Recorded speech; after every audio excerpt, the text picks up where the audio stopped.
Our Father in heaven, we count it a privilege to come before you this morning, praising your name, singing your scriptures, learning more about you. Lord, as we sang the song this morning, we ask that you would help us to remember that we are building for eternity and that we want to be with you in heaven.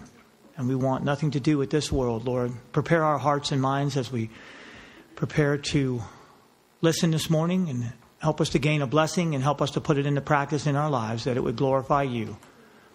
Bless the speaker, Lord. Anoint his lips, that we may get encouragement and strength. In Jesus' name, amen. Amen. I must work the works of him that sent me while it is day. The night cometh when no man can work. The night cometh. John 9 verse 4.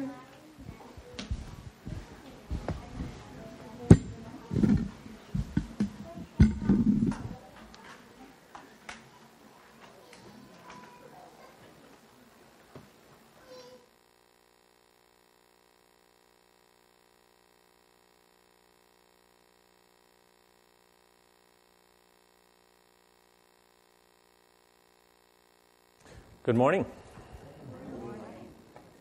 How was your 11 and a half hour break?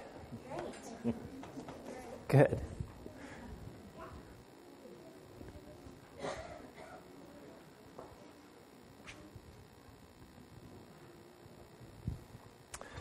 All right, this morning we are discussing tactic number 10. Remember yesterday morning we had 9 tactics out of 10, and this morning's tactic is that 10th tactic. It's a pretty important one, and one that takes quite a bit of explanation and really flies in the face of what we assume to be right and normal and conventional and all of those things. So sometimes some of us take, myself included, some more convincing. So I devoted an entire session to this important topic. We are told in the book Christian Education that parents should be the only teachers of their children until they have reached 8 or 10 years of age. As fast as their minds can comprehend it, the parents should open before them what? God's great book of nature. Parents should be the only teachers until when? 8 or 10. The only schoolroom. So who should be the teachers? Parents. Where's the schoolroom? Well, until 8 or 10 years of age, should be in the open air, amid the opening flowers and nature's beautiful scenery, their most familiar textbook, The Treasures of Nature. These lessons imprinted upon the minds of young children amid the pleasant and attractive scenes of nature will not soon be forgotten. Does this sound like your average first grade these days? No, it doesn't. So is this old-fashioned advice that doesn't apply anymore? A lot of people say it is. But we know it's not, right? This is inspired counsel. But perhaps it would be helpful to us to understand why this is so important. So we're going to cover that. Tactic number 10. Maybe we should have a little test. I'll take that slide away. How many tactics do we remember from yesterday? Anyone remember the first one? Physical activity? All right, very good. The next one? Anyway, just name any you can think of. What was that? Overstimulation, very good. What else? I think I heard it. Say again. Too much study, very good. What else? Testing, yeah. Age segregation. That one's really important. Too much technology. Very good. Yes, we saw 10 thought-destroying tactics: a lack of physical activity, overstimulation, too much study, testing, poor health and nutrition, age segregation, television and electronics, an education chiefly of the mind, a lack of training to think, and tactic number 10, I've titled it Early Formal Academics. Early Formal Academics. I think we should approach this topic with some extra prayer, though. So will you bow your heads with me for a moment? Father in heaven, we know that your counsel is inspired, and we thank you for that. And now, Lord, as we look deeply into this topic of what children should be experiencing in the early years, focusing on character development, Lord, we ask that you'll guide our minds, speak through me, may I present clearly, and help us to understand your way perfectly. And we ask in Jesus' name, amen. Early formal academics. The story is told of a man who was strolling along a river one day, and he came upon another man who was frantically jumping in the river time after time after time and pulling people out of the river. And so he would stand there, and a man would come floating by, and he's gasping for breath and trying not to drown, and so the man would jump in and pull him out. And a moment later, another one would come by, and so he'd jump in and pull him out. And over this happened. And finally, the observer said, "Sir, what is causing all these people to come by drowning? Where are these people coming from?" And the rescuer said, "I don't know. I'm too busy rescuing them to go upstream and find out who's pushing them in." And as I thought about that, I said, wow, that's really what we often do in modern child psychology and education. We see problems. We see children struggling, drowning as if it were. And we say, let's pull them out. Let's rescue them. Let's treat this problem. But do we go upstream to find out what's causing the problem to begin with? And I realize that what I'll discuss this morning is not the only source of problems, but it is a major source of problems. They did a poll, a study recently, a survey, and they compared kindergarten classrooms from 1998 with kindergarten classrooms in 2010 and 11.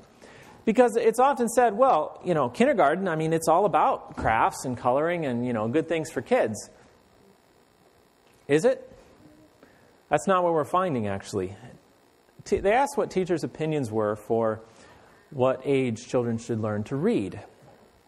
And they found that in 1998 and 99, 48% of kindergartners considered reading fluently too much to expect. I would agree, that's a lot to expect out of a kindergartner. Well, 12 years later, the teachers' opinions had changed a bit, and now only 10% felt like that was too much to ask of kindergartners. Is the landscape changing a bit in what is expected? It definitely is. They felt that 29% of kindergarten teachers felt that children should learn to read in kindergarten. 2010 and 11, now 78% of kindergarten teachers felt like, yes, children should learn to read in kindergarten.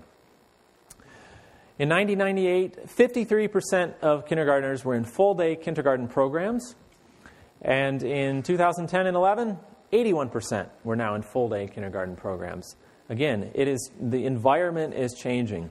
Time for art and music has dwindled.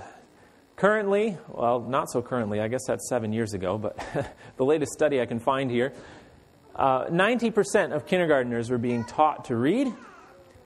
97% were composing and writing complete sentences in kindergarten. And 99% were in classes learning capitalization and punctuation. That's a lot to expect out of kindergartners, isn't it? 84% of 2010 and 11 kindergarten teachers feel that attending preschool is very important for success in kindergarten. We could really unpack this one. Is success in kindergarten the goal here? Even if it is, they're saying that you have to go to preschool because they're anticipating or they're expecting so much out of children in the kindergarten years. They said, well, you have to go to preschool to succeed in kindergarten. Pre-entry requirements for kindergarten. Children must already know how to use pencils and paintbrushes, know most of the letters of the alphabet, and be able to count to 20 before they ever get there. They're really expecting a lot out of these young children. And the title of this study is Kindergarten, the New First Grade, because they've just shifted everything back. And so what they used to expect in third grade became second grade, became first grade, became kindergarten. It just keeps pushing earlier and earlier. So many administrators, parents, teachers, they're thrilled with these new developments. Society is pushing this direction. They say kids should be learning early. Shouldn't they? Well, of course they should be learning early. But what should they be learning? That's the question we as Christians need to ask. Is academics what they should be learning early? Or are there other things more important? A significant body of scientific research with input from some of the top developmental psychologists and neurophysiologists tell us that there are some unintended consequences to what we're going to call early formal education. They tell us that while kids may be learning, they're also missing out on other areas of proper development. And they suggest that the price to pay isn't worth it. Early academics may be doing more harm than good. And the weight of research and evidence clearly suggests that an academic setting before the age of 8 or 10 is actually damaging to the mind, and I believe from research, one of Satan's master tactics for capturing the minds of our children and pushing them into his way. How? How and why? Well, let's get into a little bit of brain science this morning. Does anyone know what this is? A neuron. Very good. That is what your brain is made out of, more commonly known as a brain cell. It's what your brain uses for all of its functions, including listening to me right now, if you are. You were born with about 100 billion of these neurons, but you don't have that many now. And that's a compliment, because the brain goes through a process. It can't just stick with this pile of neurons, and it goes through a process of pruning, where it pulls out and it realizes that, some of these neurons, I haven't used these for 10 years, and so it gets rid of those. And so the whole process of childhood is one of specialization. It lends more efficiency to the brain. The brain in an early age is not very efficient, but as we get rid of the unneeded neurons and focus on the ones that are used in daily life, that makes the brain more efficient. That's why it's very important that children have the right types of stimulation and the right environment in their early ages, because that's training the brain to keep those neurons of whatever the experiences were in childhood. The neurons must connect to each other, though, and this is done by the building of synapses. And just as an amazing fact, at peak periods of development during childhood, as many as 1.8 million synapses are formed per second. It's incredible growth. The brain triples in size in the first 3 years of life. But then, as the neurons begin to specialize, organize, and mature, they undergo a process called myelination. Myelin is an electrically insulating material that coats the axon of the neuron, and it speeds information transfer. So we see the myelin sheath over here on the axon of the neuron. That is speeding the information transfer by about 100 times. So a myelinated neuron is about 100 times faster than an unmyelinated neuron.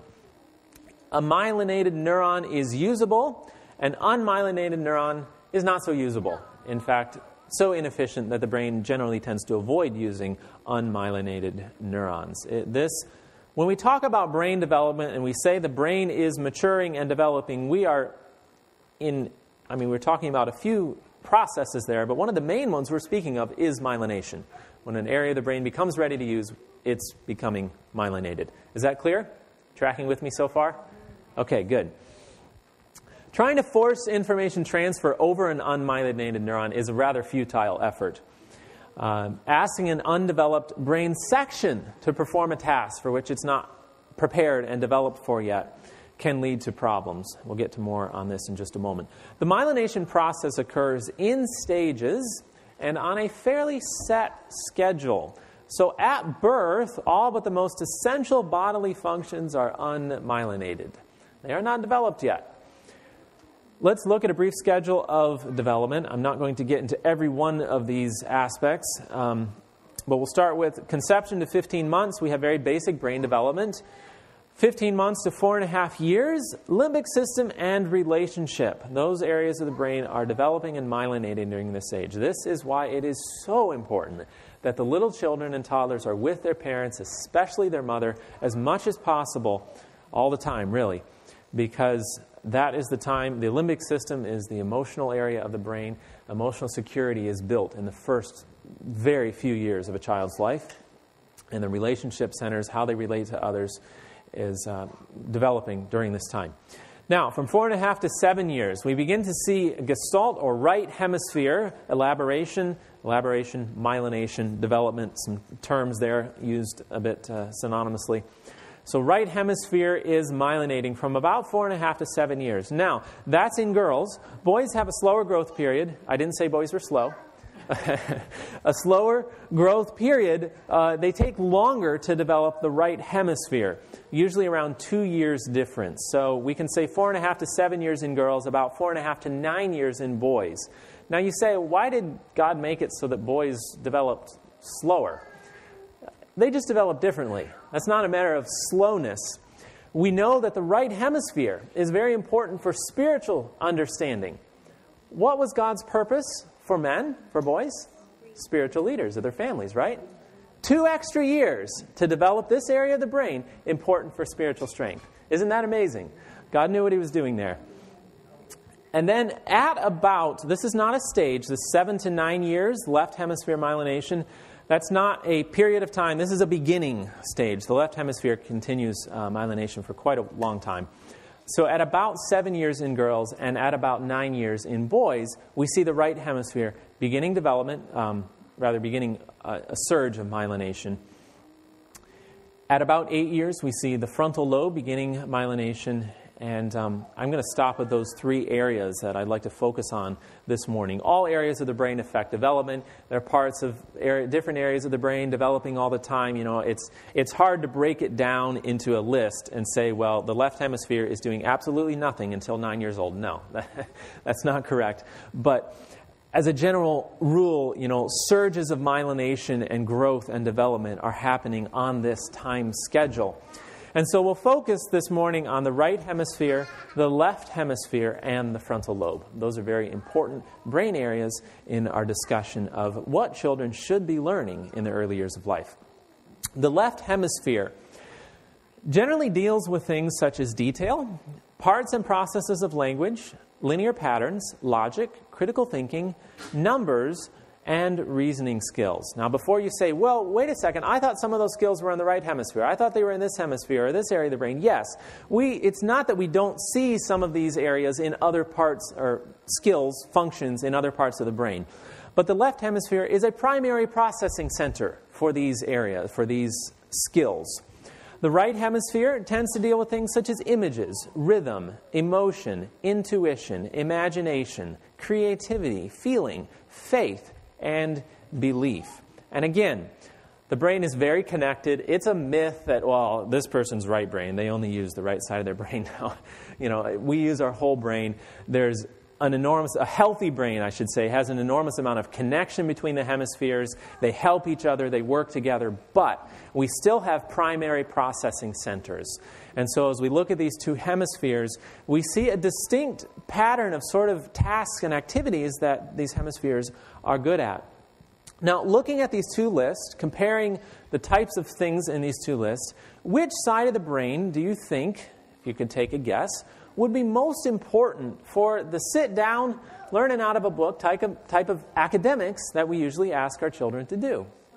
Left hemisphere. Very good. The detail, the language, the linear patterns, logic, numbers, reasoning, those things, that's part and parcel of academic study as we know it.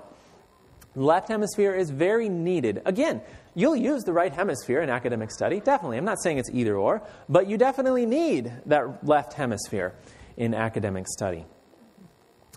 Also, we'll skip over to the frontal lobe, and specifically the primary motor cortex, located right there in the red area of the brain on the diagram. Fine motor development is often primarily controlled by the primary motor cortex. Any ideas what fine motor development would be important for in an academic setting? Writing, very good. Handwriting, very important. Inner speech. This is crucial for internalizing concepts in reading. So when you read something, you're probably not saying it out loud to yourself, although we notice that children do this, right? That's because in children, I'll get to more of that in a moment, but the inner speech development isn't occurring until later. And so it's very important for academic learning. And then foveal focus and fine motor eye teaming is essential for reading. A page is 2-dimensional. And we find some control for this in the primary motor cortex. So let's go back to this schedule. The left hemisphere, beginning myelination between the ages of 7 and 9, while the right hemisphere organizing and myelinating from about 4.5 through age 7 to 10 in girls, and even up to 10 or 12 in boys.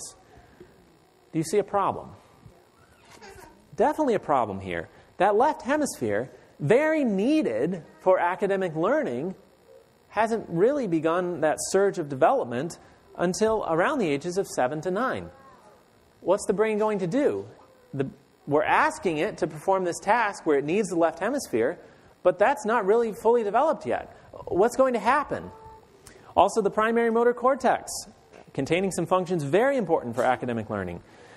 In the frontal lobe, begin organization around 8 years of age. And we know that the frontal lobe develops into the late 20s. So this is a long developing area of the brain. But it's beginning around 8. So what's the typical school starting age? 5, 4, depends on the state. Some states actually start preschool at 18 months. And they're jumping right into these things that are helping them prepare for kindergarten, which we just saw a few minutes ago, was asking, the same things that they used to ask in first and second grade. But any of these ages, even if it's age 6 for starting school, any of these ages are really before that left hemisphere has had a good start on myelination. So what happens when we give children the academic study before these brain regions are developed? It affects the mind. What happens when we ask that brain to perform a task for which it's not ready?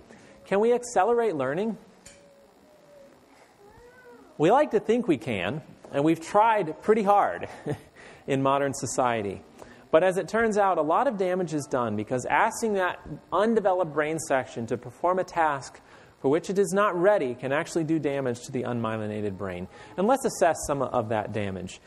Let's first understand the concept of neuroplasticity. Young minds are very moldable and flexible, and a child's brain is designed by God to allow them to adapt and change according to the environment that they are placed in at an early age. They learn as they go, and the environment of the child literally shapes the development of the brain. Now, this is a great blessing for parents, right? We can shape the brain to be a strong spiritual character and to work for the Lord and many of these things that we can do early on in life. But it's also a huge responsibility, is it not? The amazing plasticity, though, also allows the brain to compensate for damage, such as a brain injury, by supplementing other neurons or even entire brain regions in the place of ones that are missing. There have been various studies where people have had parts of the brain taken out, and before long, they're functioning semi-normal because another area of the brain begins to step in and help out the part that was removed. But the problem is the replacement regions are not as efficient as the one that developed from birth for that specific task. I was talking with a neuroscientist, neurosurgeon actually, a couple of years ago, and he was telling me, look, I could pull this part of your brain out. And he said, as long as I didn't take out too much and did the surgery right, he said, pretty soon, other parts of your brain would fill in, and other people might not even notice that you have that missing brain region. And I was like, wow, that's really neat. He said, but hang on, it's not quite that simple. He said the replacement brain regions will never be as efficient as the one that developed from birth because the brain develops so much as a whole and learns around the environment that it's given that when we disrupt that, it can cause problems. And now that we understand the concept of neuroplasticity, though, of the brain beginning to supplement different regions, we can understand how that may begin to cause trouble when we try to force the academic study. Let me put this in a nutshell. If a task is asked of the brain for which the corresponding region is not matured, it will form neural routes through lower, more developed sections, resulting in almost permanent organizational damage. Is that clear? If you take nothing else from this session this morning, this is the part to really understand. If we ask the brain to perform a task for which the correct region has not matured, it begins to form neural routes through other areas because of neuroplasticity. It says, I don't have that correct region. The left hemisphere, it's not there yet. Let's try to use something else. And so it forms neural routes through lower, more developed sections. Now, it's specifying lower, more developed sections because we're speaking of early childhood. The first areas of the brain are the lower thinking centers of the brain. The first areas to develop, are the lower thinking centers. And so we're asking this higher thinking center to perform a task. It's not ready yet, so it forms neural routes through lower thinking centers, creating an almost permanent organizational damage. Trying to force a child to learn a concept for which he or she is not ready can actually do damage to the unmyelinated brain. This is an actual physiological occurrence in the brain. Now, these are my words. Are you following so far? Okay. I see a few deer in the headlights out there. I know it's early. These are my words, though. This is my explanation. Let's turn to some brain science. Dr. Jane Healy, again, explains it quite well. Before brain regions are myelinated, they do not operate efficiently. For this reason, trying to make children master academic skills for which they do not have the requisite maturations may result in mixed-up patterns of learning. And she puts it clearly here. If the right brain system isn't yet available or working smoothly, forcing may create a functional organization in which less adaptive, lower systems are trained to do the work. She calls this functional organization. I prefer the term functional disorganization, because really this is not the organization that God has designed for the brain from the beginning. Trying to drill higher level learning into immature brains may force them to perform with lower level systems and thus impair the skill in question. Do we want to be impairing children's future skills? Not at all. And we run the risk of doing that, though, as we force them to perform. Any learning that has to be pushed into a child may end up doing more harm than good. Plunged daily into the fire of inappropriate expectation, children's early promise shrivels and non-learning becomes a habit. They may be labeled, treated, exhorted, and eventually tutored, but the basic issue remains unchanged. The school and the child are on different schedules. And that's really the issue that we're facing, the school and the child on different schedules today. And as someone said, it was Catherine that said a couple evenings ago, doing school at home. When we do school at home, we can still have the school and the child on different schedules, right? We need true education in the home. True education will follow the schedule of brain development that God has laid out. And I do want to just clarify here, it may appear that a child is doing fine. They may be seeming to be learning these subjects just fine. They're catching on. They're bright. And that's true. They may seem like it. But the damage is being done nonetheless, and many times we don't notice that the damage has been done until much later on. And so we need to take on faith that the Lord has said, until 8 or 10, the best schoolroom is outside in the great book of nature.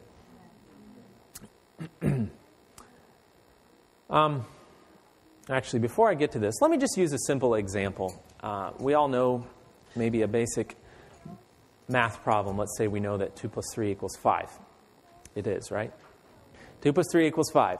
So we also know that, suppose I had 2 apples here, and I placed 3 apples over here. How many apples would I have? 5 apples. Functional disorganization is a bit like knowing that 2 plus 3 equals 5 on paper, but not understanding the concept of 2 objects and 3 objects combining to make 5 objects. Does that make sense?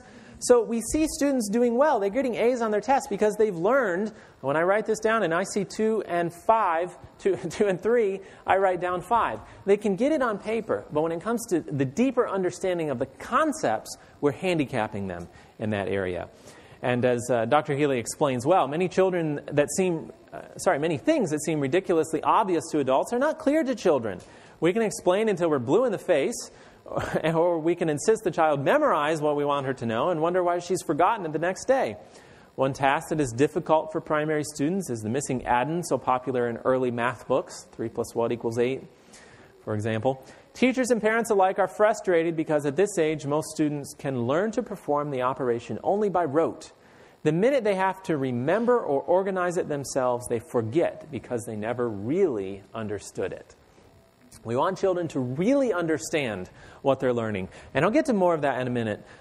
So let me move on to... we have to grab this one here as we're talking about functional disorganization. Anyone seen any crooked trees in the woods recently? We run across those all the time, right? When was the tree bent? Now, when it's big? No, when it's young. And that is a beautiful illustration the Lord has given us of the development of a child's mind. The disposition and habits of youth will be very likely to be manifested in mature manhood. You may bend a young tree into almost any shape you choose, and if it remains and grows as you have bent it, it will be a deformed tree, and will ever tell of the injury and abuse received at your hands. You may, after it has had years of growth, try to straighten the tree, but all efforts will prove unavailing. It will ever be a crooked tree. We need to be ever so careful with those young minds, those young little trees, to bend them and shape them into the correct shape before they get old. But now, let's move on to another very important topic to consider when it comes to school starting age, reading, doing close-up work. Eye teaming. Let's look at the development of the eyes. Eye teaming is that ability to use both eyes to focus on a subject. Foveal focus is two-dimensional focus. Do you think you might need both of these functions for, say, reading? To both eyes to focus on a subject? Yeah, we need that for reading. Two-dimensional focus. Is a page of text three-dimensional or two-dimensional? It's two-dimensional. We need foveal focus for reading. These functions don't fully develop until approximately age 9. We also know that less than 5% of vision actually occurs in the eyes. Now you're saying, wait a second, what are my eyes for? The eyes are the lens for the brain. And for full vision to occur, information from all cerebral lobes must be accessed. What about if all cerebral lobes are not developed yet? Therefore, full vision cannot be occurring, right? Before the age of 7, if we look at the physical development of the eye, the ciliary bodies in the eye that control the shape of the lens are short to allow maximum three-dimensional peripheral and distance vision. And then after age 7, the ciliary bodies begin to lengthen to allow for more foveal vision. Also, the eyeball is not completely shaped with collagen fibers until approximately age 9, so it's very flexible. And I'll get into why that's a problem in just a moment. And so as a result of these factors, periods of reading without relaxing the focus into the distance can cause inflammation and enlargement of the eyeball, which leads to myopia or nearsightedness. Myopia and nearsightedness has become an epidemic.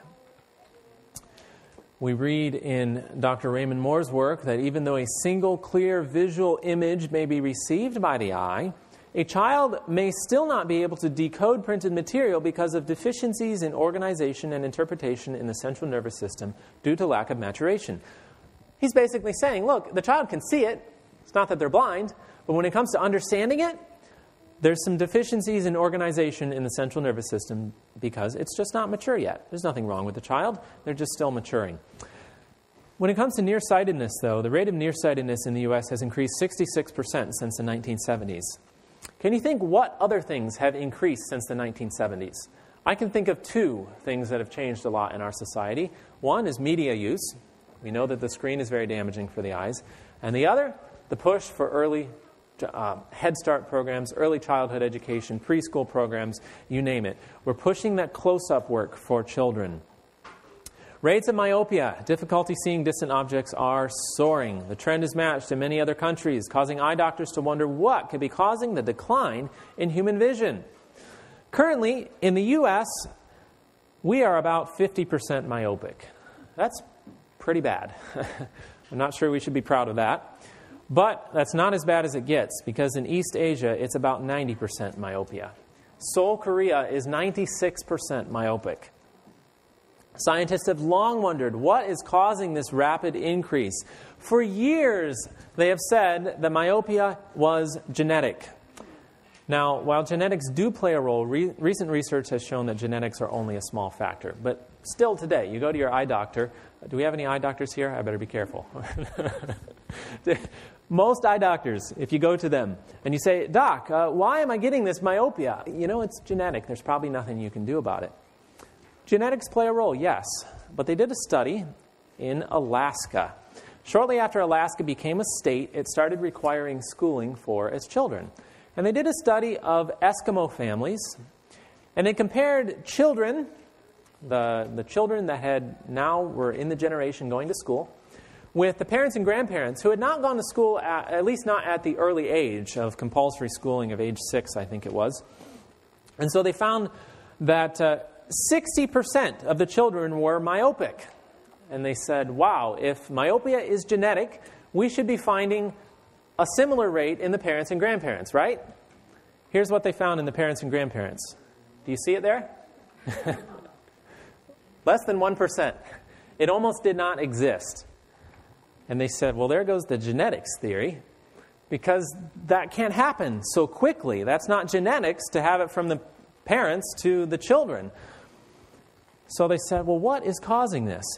If we look around the world, the rates of myopia are consistently higher in more schooled and academic regions than in the ones who are more rural or non-schooled. So, the U.S., 50%.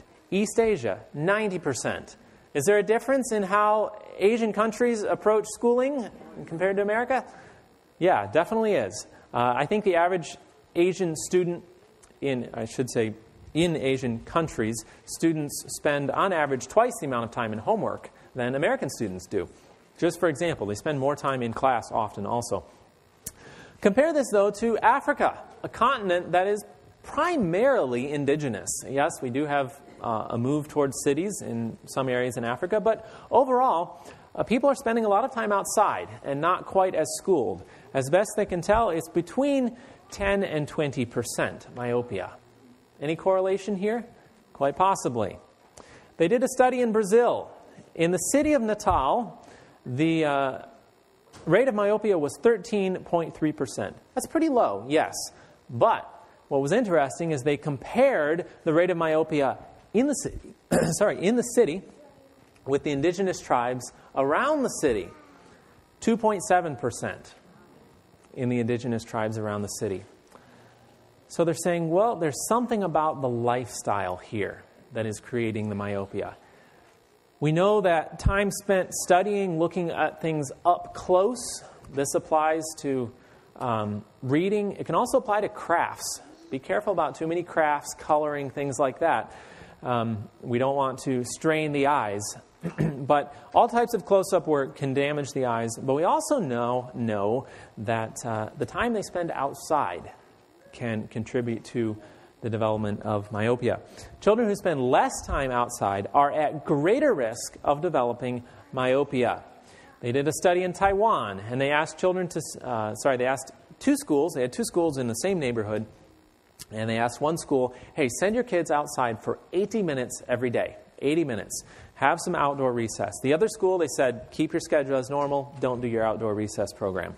At the end of 1 year, at the school who had sent their children outside, 8% of the children had myopia. The school who did not send their children outside, 18%. Just the only difference in their studies in the general genetic pool and all of those things were generally the same. The only difference was the amount of time they were spending outside. Now, of course, part of the reason for this is the time spent looking at the objects that are close up when you're indoors versus when you're outside. You're looking at things that are more distant than text on a page. But scientists have also found that the bright light we experience outside is actually beneficial to the eyes. To understand this, we need to understand myopia, what the physiology of myopia is. So, a normal eye on the left of our slide is very rounded in shape with the focal point right at the back of the eyeball.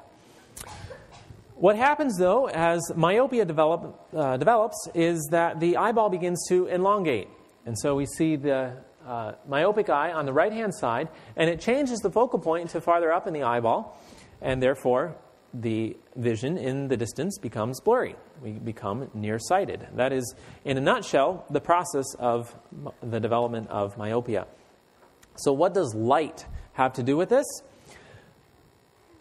According to the Journal of Nature, in an article titled The Myopia Boom, light stimulates the release of dopamine in the retina. Dopamine in the retina. I thought that was a neurotransmitter. It is a neurotransmitter, but they also find retinal dopamine in the eye. Light stimulates the release of dopamine in the retina, and this neurotransmitter, in turn, blocks the elongation of the eye during development. Did you catch that? The elongation of the eye, that's what myopia is. Light causing the release of dopamine in the retina, blocking the elongation of the eye.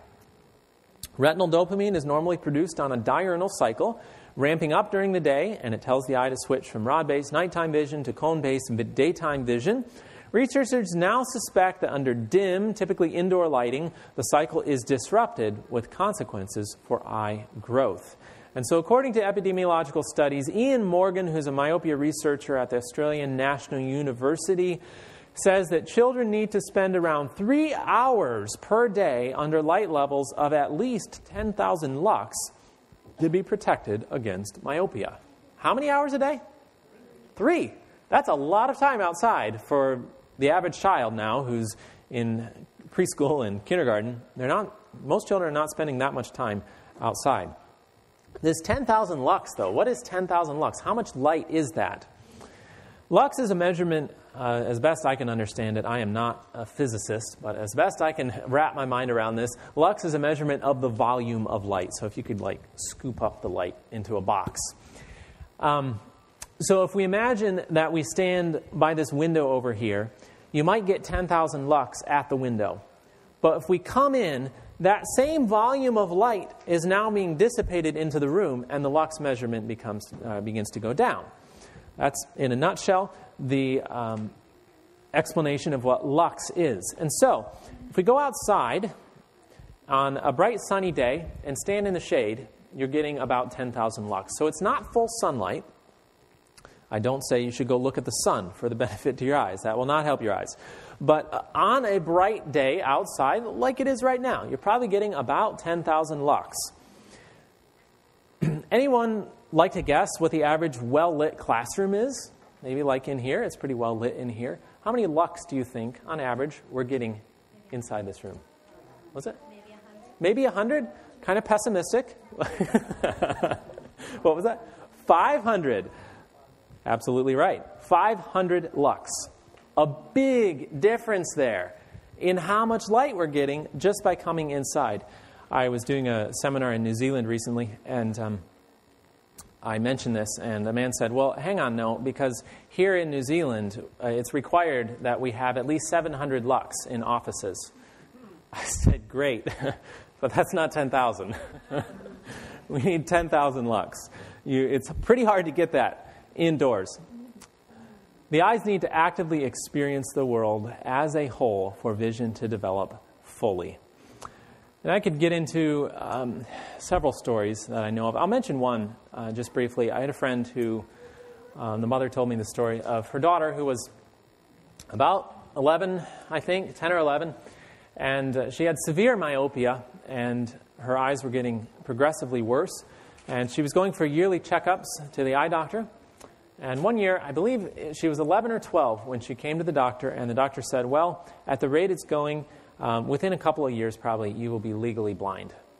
Can you imagine getting that news as a 12-year-old? She was pretty devastated, of course. Her mom asked the doctor, though, and said, hang on, what's causing this? Why does my child have this severe myopia? And what do you think the doctor says? It's genetic. You have bad eyes. Your husband has bad eyes. She's going to have bad eyes. Well, thankfully, the mother wasn't satisfied with that. She did some research. She came across the studies here about spending 2 or 3 hours outside every day. She said, well, it's not going to hurt. And then she thought about it. She said, actually, maybe this is the reason. Because she says her son has very good vision. And if it's genetic, her son shouldn't have the good vision he has, while her daughter has very bad vision. So she thought about the lifestyle. She said, of course, my son practically lives outside. You can't get him inside. Whereas her daughter practically lived inside and hated going outside.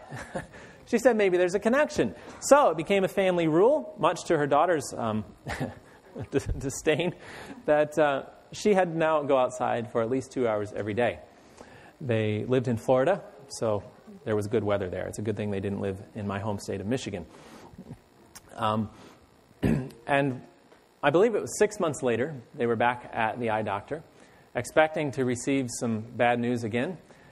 But the eye doctor looked at her eyes and said, they're the same as they were 6 months ago. Your myopia hasn't progressed. And she said, okay. So they didn't tell the eye doctor what they were doing, and they went back home. And a year later, they were back, and the eye doctor said, your eyes are the same as they were. In fact, it might be getting a little bit better, which is not supposed to even be possible.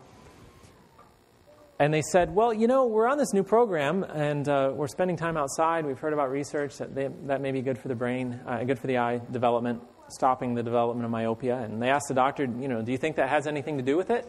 And the doctor said, no, definitely not. There's no connection there. I think there was, right? Because God's methods always work. And I could share other stories, actually. I have a friend who started getting some myopia in one of her eyes, actually. And we also know... Let me back up and explain one other thing. If we look at this diagram here, we know that distance vision is the relaxed state for the eye. When you're looking into the distance, that's comfortable for the eye. When you focus up close, the muscles have to pull on the lens to bring that close-up vision into focus, close-up object into focus. So what can happen is repeated pulling on that lens begins, if I can show right here, on the edges of the lens, we have the ciliary muscles over on this side. The ciliary muscles on the edge of the lens right there. Those are the ones that pull on the lens and flatten it out to allow for more close-up vision. What can happen, though, as I mentioned, up until age 9, the outer layers of the eye are not firmed up very well until, again, about age 9. And so as those muscles are constantly pulling on the lens with the close-up work, it begins to stretch the outer layers of the eye, and that's causing the elongation of the eye. And what's worse is, when we start to see myopia, typically corrective lenses are given, glasses are given. That can often make the problem worse, though, because from the eye's perspective, putting glasses on brings the object closer. And so it just exacerbates the problem. You've got to, and so, we see this. You get glasses when you're young, and pretty soon you have to get stronger glasses, and that just continues on. So that is one of the factors in causing myopia. And so I've done some research on whether it's possible to actually correct that in early childhood. And we believe that it may actually be possible as long as corrective lenses are not given and as long as we completely remove all close-up work, all close-up work for months, and focus on distance vision for months at a time. That can actually begin to allow the eye to shape back to its good state if we're doing it at an early enough age. So there is hope if you've done too much close-up work already. But moving on here, time is ticking. Let's move on to physical activity. I mentioned this yesterday, but again, children are not getting the physical activity that they need when we're placing them in school. The cerebellum, formerly thought to only control movement. Now we know it's responsible for learning and cognitive activity. It is a processing center for both movement and learning, controlling functions in the frontal levels of the brain. It helps with the ability to perform repetitive activities automatically, like handwriting, memory, spatial perception, attention, emotion, nonverbal cues, decision-making, higher thinking abilities, cognitive skills, language, social interaction, and music. A long list of very important functions that the cerebellum helps with. How do we help develop the cerebellum? Physical activity. Physical activity greatly aids in the development of... Go back? Sure. Some people wanting pictures of this slide.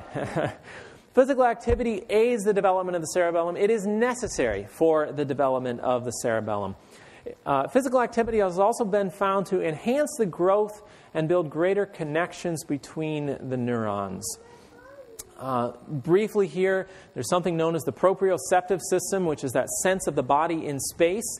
And in order for a child to be able to sit still, pay attention, and visually remember the shapes of letters and numbers, a.k.a. kindergarten, right? Sit still, pay attention, remember letters and numbers. In order for that to happen, the child first needs to have developed his or her proprioceptive system, which is a sense of the body in space. How do they develop that system? Physical activity. Whole body physical activity.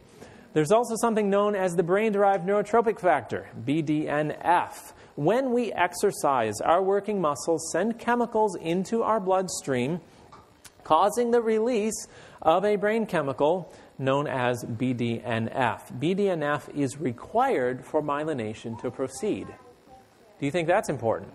We saw earlier about the process of myelination. BDNF, at a chemical level, is required for myelination to even proceed. How do we get BDNF? Physical activity. So, if we do a little bit of logic there and combine those two, physical activity is required for myelination to proceed. Also, elevated levels of BDNF during the early stages of myelination increase the speed and extent of the final process. Literally, children will learn better and more thoroughly more thoroughly developed brains if we allow them plenty of physical activity. Is this new research, though? What did we read in Christian education? Small children should be left as free as lambs to do what? Run. Whole body physical activity. Run out of doors, to be free and happy, and should be allowed the most favorable opportunities to lay the foundation for sound constitutions. Another area damaged by early academics is that of language.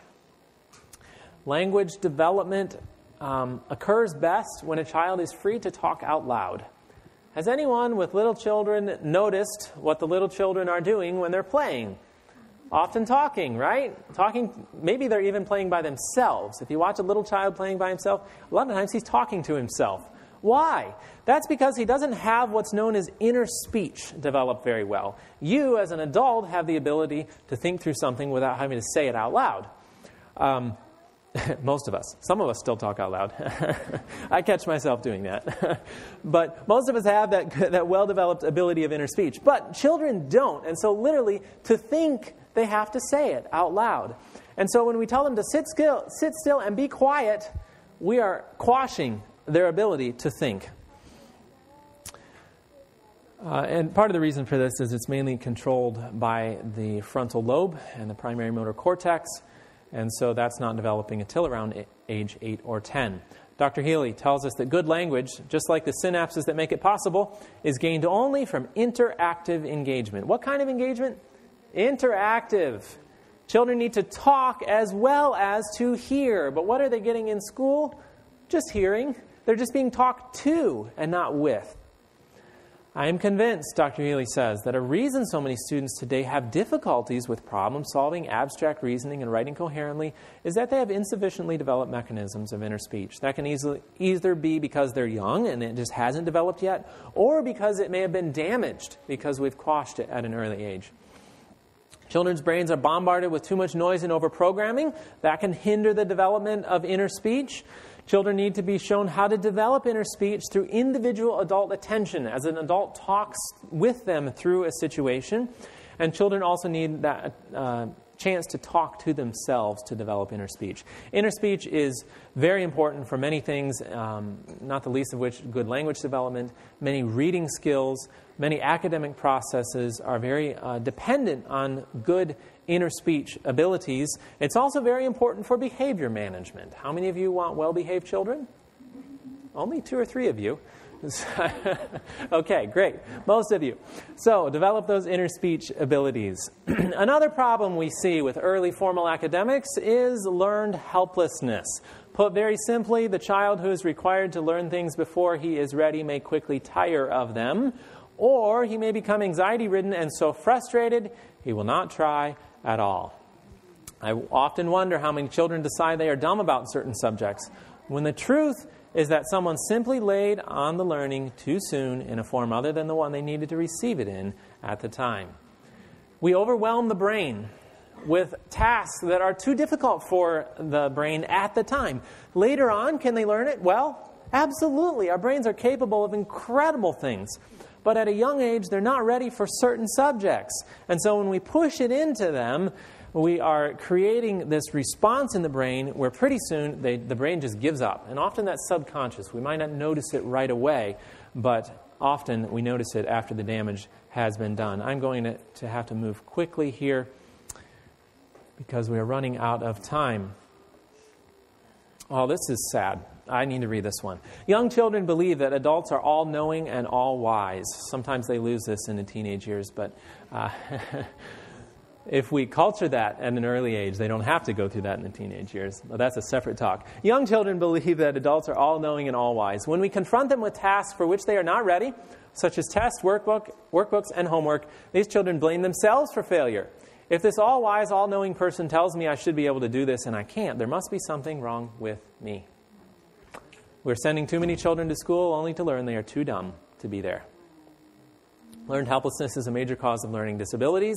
It can transfer into other areas of life. Do you want your children to take on a learned helplessness approach to Bible study? No. We need to be careful about this. Not always obvious until the damage is done. I need to move on here. Socialization. This is another major factor because it's often said, well, children need to go to school early for proper socialization. We covered that pretty well yesterday in the topic of age segregation, that age segregation is actually damaging to good socialization skills. And in fact, placing children with children of the same age often has the opposite effect as intended. They learn how to socialize with their peers, but not with the real world and with adults. We have to remember we're raising children to be adults, not to remain children. Now, more than that, more than just socialization, though, the effects of the loving, individual, adult attentiveness in early childhood cannot be overestimated. And when we separate the child from their mother, from their parents, by sending them off to school, we have damaged the emotional stability of the child. I'm out of time. I want to tell a story, but I have to move on here.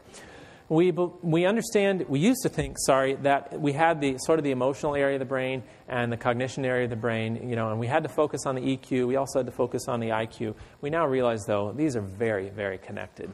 We also know that for a child to be able to learn academically and tackle new concepts, they need a strong emotional attachment and a healthy emotional understanding. They need to be, what's the word I'm looking for? They need to be emotionally secure. That's the word I was looking for. And that if the child is not emotionally secure, they begin shutting off the other areas of the brain because they need to focus on that. It's almost a basic survival need for a child. And so we will hinder academic learning by not giving them the emotional security they need early in life. A child relates to people and to the world primarily through interaction with parents or parent surrogates. Even the best daycare cannot completely neutralize the negative social, emotional, and cognitive effects of mother-child discontinuity. When the child is allowed to develop a strong bond with an adult, especially a parent, a much more emotionally stable and socially competent child will be the result. Do we want emotionally stable and socially competent children? Of course. They need that strong bond with an adult. What about memory skills, though? Don't children have to go to school to learn how to memorize things well? Isn't that an important life skill? I suppose we could argue whether that's a necessary life skill. I think it is important, though, to learn how to remember things. We want to memorize Scripture. And remember important things about life without having to look them up all the time. So is school how we learn to memorize things? Hardly. In fact, if we look around the world, it is the indigenous, unschooled peoples that have the best memories in the world. The North Queensland Aborigines, for example, recite a song by memory that takes 5 nights to complete. That's a long song. Primitive peoples can observe a herd of several hundred animals and detect the absence of a single animal and know which one it is without counting. Many of their vocabularies are full of names for very detailed aspects of the world around them. Now, I spent some time in Africa, in Tanzania, and one of the places I was at had a herd of cattle that was cared for by some Maasai herdsmen. But overseeing the Maasai herdsmen was a volunteer from the U.S. So I was talking with this volunteer. I had shared some of this material. I was talking with this volunteer who was in charge of the livestock program. And she said, that's absolutely correct. She said, we can bring a herd of 70 cows to the watering hole in the evening. And one of our herdsmen will look at it and say, such and such a cow's missing. And she said, my curiosity got the best of me one time. And I said, how do these guys memorize all these cows? And so she asked them, how do you guys learn each cow? And they looked at her like, how do you not know the cow is missing? And they didn't go to school to learn how to memorize cows, right? I mean, this was a common knowledge for them. They didn't need to sit down with a book memorizing the cows. Well, and here's how it works. This is explained quite well. The schooled person depends heavily on external signs, such as the written word or Google, to hold I added that, to hold knowledge for him. The primitive native depends on memory. Every detail of a landscape is remembered with what seems to be a photographic memory, even the first time passing through. Though most children have an eidetic memory, it is rare among schooled adults, but not among primitive, non-schooled adults. I have a friend who gave a presentation, a message. I don't remember the country, but it was a primitive country, a third world country, and he gave a message. And then a couple of years later, he visited the country again, the same church, the same group of people, and he asked them, how many of you remember what I talked about last time I was here? Thinking, nobody's going to remember that 2 years ago. And several people raised their hand, and he asked one of the gentlemen, what was it? And he said, well, do you want me to tell you the whole sermon? Or would you like just the synopsis? The man remembered the sermon verbatim. And he wasn't the only one in the group. Are we wanting to help our children memorize Scripture and learn to remember things well? Putting them in school, forcing them to memorize things for the test is not going to help build their memories. Quickly here, what about the effect on boys, though? Because of the 2-year lag, I hate calling it a lag, because of the 2-year difference in brain development in boys compared to girls, all the effects we've just discussed are intensified in boys. Our educational system suits girls a little better than it does boys, a lot better than it does boys. We now know, actually this is Michael Gurian, one of the foremost researchers on boys' issues today, and he tells us that boys today are not learning as well as girls. Boys receive 70% of the D's and F's given all students. Boys cause 90% of discipline problems. 80% of all high school dropouts are boys. Millions of American boys are on Ritalin and other mind-bending control drugs, and 3 out of 4 students labeled learning disabled are boys. Michael Gurian. Did God create boys to just be problems? No. He created them to be the spiritual leaders of their families. And Satan has a masterpiece here in creating an environment that is damaging the spiritual leaders of our families, damaging their brain development. The right hemisphere is busy developing during the first 8 years of life in girls, but often the first 10 or even 12 years in boys, and this places them at an even greater academic disadvantage than their female counterparts. Reading skills, though. What about reading skills? Don't children need to learn reading early on so that they have good reading skills later on?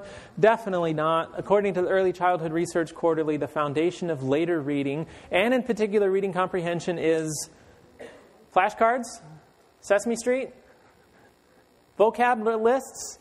No, what's the foundation? Read it with me. Language. How do we build good language skills?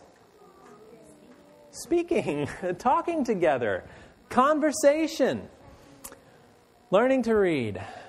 Let's talk together. We'll lay the foundation. Use books and reading as a source of gaining needed information about something.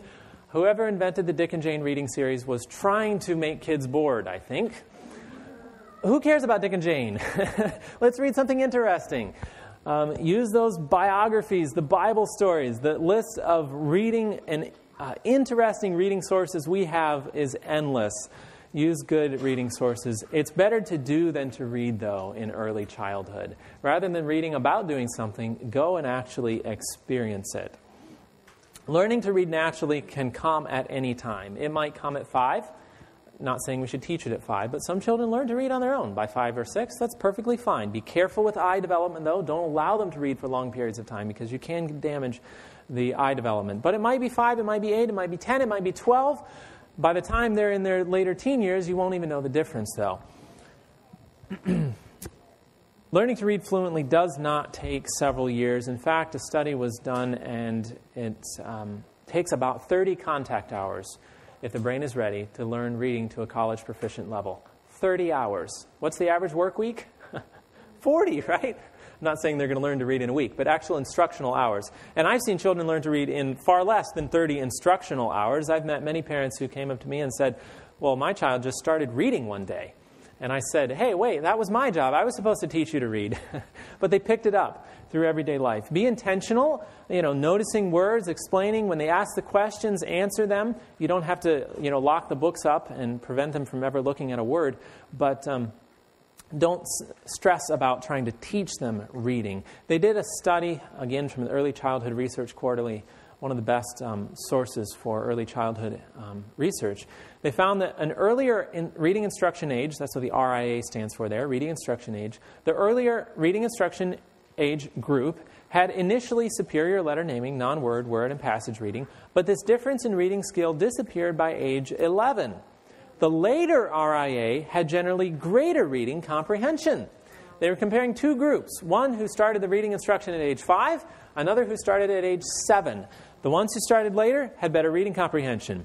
They actually charted their average decoding and reading fluency.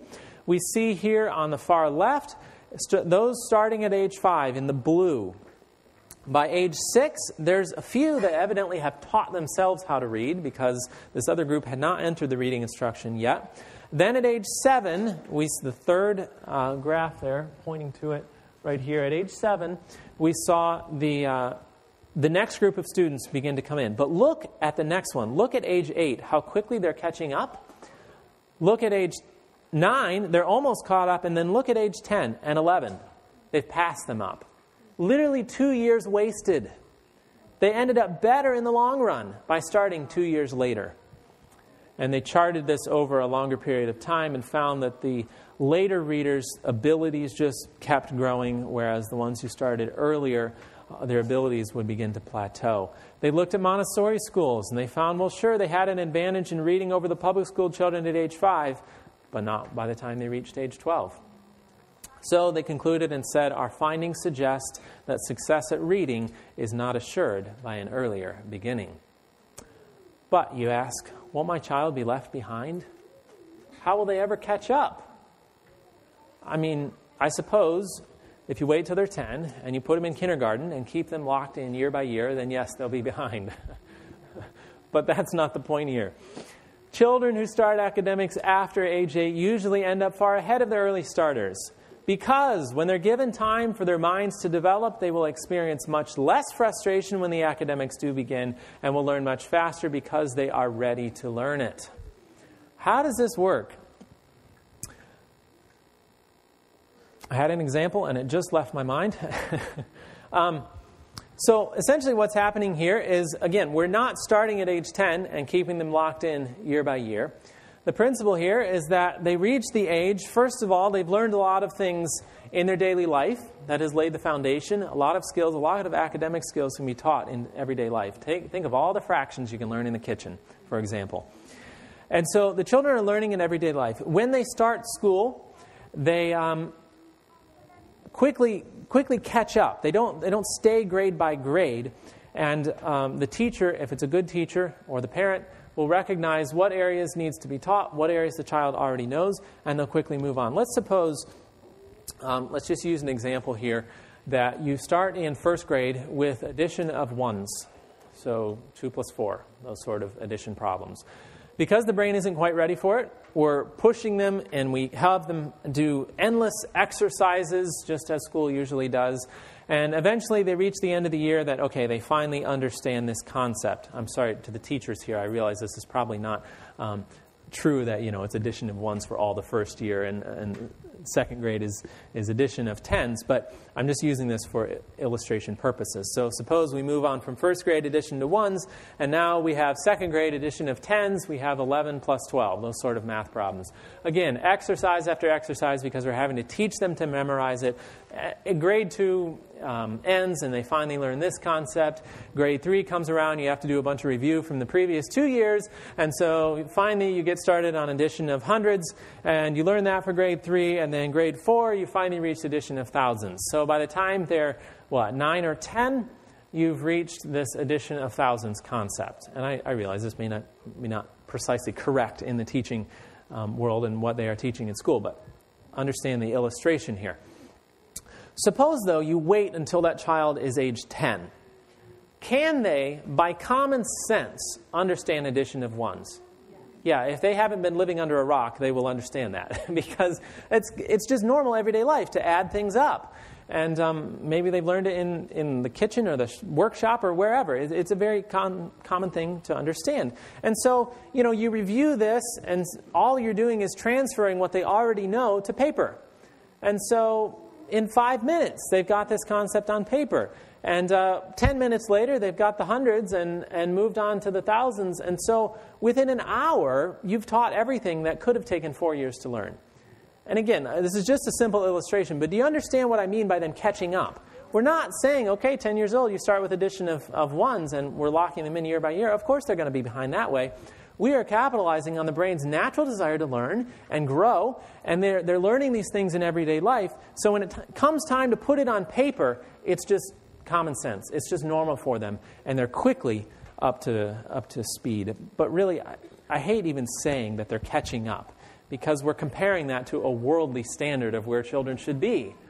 We don't need to compare them to that. We need to compare them to God's standard. In a study of 300 individuals who started school at about age 8 or later, all of them quickly caught up with their classes and in most cases performed well above the class average. Sorry, I'm skipping a lot of information. You can get my DVD, The Classroom of the Remnant. We are totally out of time. Literacy in America. Currently, we have 14%. I was trying to find the percentage here on the notes. 14% are completely illiterate. 29% are low-level literate. 44% are intermediate literacy, with only 13% fully literate. This is the current picture of literacy in America. This is the country that's pushing it earlier and earlier and earlier. Is it working? Compare this to Denmark, Finland, Scandinavian countries who start at age 7, 8, 9. They're almost 100% literacy. They're not struggling with these problems that we're facing.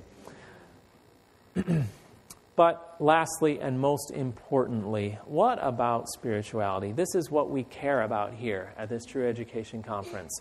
How does the early formal academic environment impact a child's spirituality? Well, I mentioned earlier that the right hemisphere, that should not say controls, it is heavily involved with spiritual strength and understanding in a child. The early years, though, are a critical period for the right hemisphere. What is a critical period? They've done studies and found, without getting into the extent of the study, put it in a nutshell, there is a window of time when it comes to brain development for various learning experiences, various concepts and areas of development. And if we miss that window of time, it hasn't become impossible for them to learn certain things, but it's become much more difficult. We've missed this critical window of time. The early years are a critical window for the right hemisphere. They need the early years for the development of spiritual strength. We know this from the Spirit of Prophecy, right? The first 7 years are the time in which character is developed.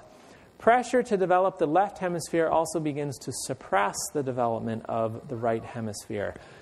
Satan knew what he was doing here, as he's wanting to damage the future leaders and hinder the spiritual development of our boys to become men.